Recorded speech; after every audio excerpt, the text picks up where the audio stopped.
ఇక ఫిరాయింపు ఎమ్మెల్యేల విచారణ అంశంపై సుప్రీంకోర్టు అయితే స్పీకర్పై ఆగ్రహం వ్యక్తం చేసింది. ఇదే అంశానికి సంబంధించి మరింత సమాచారం మా ప్రతినిధి ప్రదీప్ అందిస్తారు. Pradeep, Telangana assembly speaker court ధిక్కారంపై సుప్రీంకోర్టు అయితే ఆగ్రహం వ్యక్తం చేసింది. పార్టీ ఫిరాయించిన ఎమ్మెల్యేలపై వారంలోపు చర్యలకు అల్టిమేటం కూడా జారీ చేసింది. దానికి సంబంధించి పూర్తి డీటెయిల్స్ ఏంటి?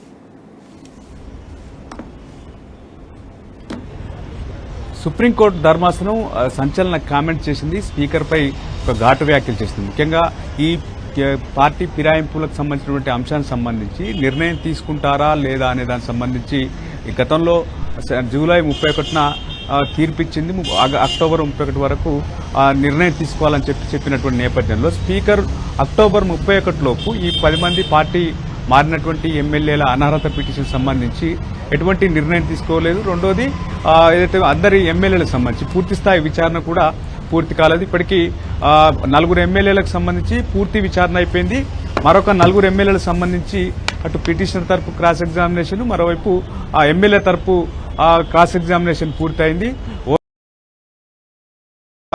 ఓవరాల్ విచారణ చేస్తే మొత్తం 8 మందికి సంబంధించినటువంటి ఎమ్మెల్యేల విచారణకు సంబంధించి పూర్తి కానుంది. అయితే మరొక 2 ఎమ్మెల్యేలకు సంబంధించి కడియం శ్రీహరి, దాన నాగేందర్లు ఇప్పటి వరకు స్పీకర్ ఇచ్చినటువంటి నోటీసులకు రిప్లై ఇవ్వలేదు.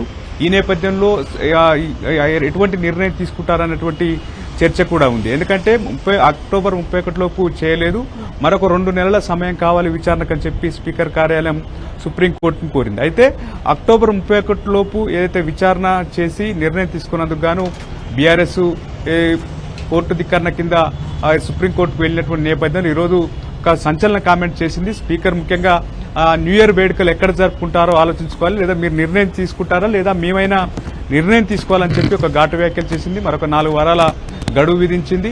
అయితే వారంలోపు ఈ ఎమ్మెల్యేలకు సంబంధించినటువంటి డిసిషన్ అయిపోవాలని కూడా అల్టిమేటం ఇచ్చినటువంటి నేపథ్యంలో ఎటువంటి అడుగులు ముందుకేస్తారన్నటువంటి చర్చ నడుస్తుంది. ముఖ్యంగా ఈ 4 ఎమ్మెల్యేలకు సంబంధించి పూర్తి విచారణ అయిపోయింది. మరొక 4 ఎమ్మెల్యేలకు సంబంధించి ప్రత్యక్ష విచారణ స్పీకర్ చేపట్టాల్సింది. అదొక రోజులోనే పూర్తి కానుంది. ఈ 8 మందికి సంబంధించినటువంటి విచారణ అయితే పూర్తి కానుంది.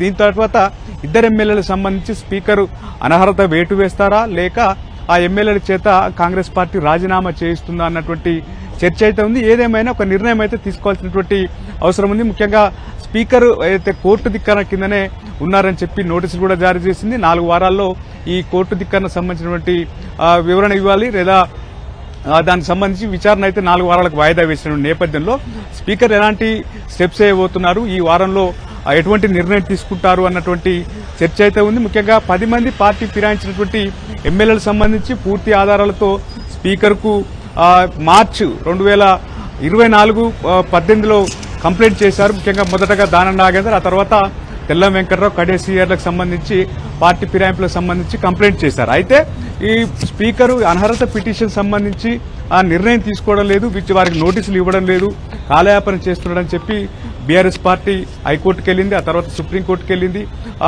పలుసార్లు విచారణ జరిగిన తర్వాత జూలై 31న సుప్రీంకోర్టు ధర్మాసనం ఒక గడువు విధించింది. 3 నెలల గడువులోనే ఇదంతా విచారణ చేసి ఆ అనర్హత పిటిషన్లకు సంబంధించి నిర్ణయం తీసుకోవాలని చెప్పింది. అయినప్పటికీ నిర్ణయం తీసుకోకపోగా రెండోది మరొక 2 నెలల గడువు కూడా అడిగినటువంటి నేపథ్యంలో ఇవన్నీ ఓవరాల్ గా ఈరోజు విచారణ జరిగి స్పీకర్కు వారం గడువు పెట్టింది. వారంలోగా ఈ అనర్హతకు సంబంధించినటువంటి 10 మంది ఎమ్మెల్యేలకు సంబంధించిన నిర్ణయం తీసుకోవాలని చెప్పినటువంటి నేపథ్యంలో మొత్తం 8 మంది ఎమ్మెల్యేలకు సంబంధించినటువంటి విచారణ పూర్తయి దానికి సంబంధించి ఒక నిర్ణయం తీసుకునేటువంటి అవకాశం ఉంది. రెండోది 2 ఎమ్మెల్యేలకు సంబంధించి ఇప్పటి వరకు వారు రిప్లై ఇవ్వలేదు. రిప్లై ఇవ్వకపోవడానికి ముఖ్యంగా వారు కాంగ్రెస్ పార్టీ వారిని ఏదైతే ఉప ఎన్నికలకు వెళ్లే విధంగా రాజీనామా చేయించడమా లేక అనర్హత వేటు వేయాలా అనే దానికి సంబంధించి ఒక చర్చ జరుగుతుంది. అనర్హత వేటు వేస్తే ప్రభుత్వానికి కానీ పార్టీకి కానీ ఇబ్బంది అవుతుంది కాబట్టి వారి చేత ముందుగానే రాజీనామాలు చేయించవచ్చు అన్నటువంటి చర్చ ప్రచారం అయితే విపరీతంగా జరుగుతుంది. ఈరోజు కేబినెట్ సమావేశంలో కూడా